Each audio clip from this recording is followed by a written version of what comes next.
you're someone that's sitting behind a computer, if you're someone that has this posture situation, this is called a seated row. You need to be able to do this. Now watch this.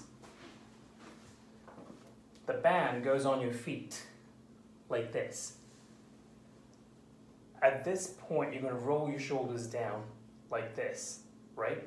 You're going to give yourself a reminder again to pull that belly button in. That goes all the time. You always pull that belly button in. And then, when you do the exercise, you're going to pull on a 2-second count. 1 1,000, 2 1,000. That's going to train your core, your arms, your upper back, your posture. 1 1,000, 2 1,000.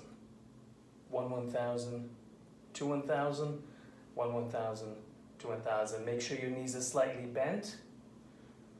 And 25 reps.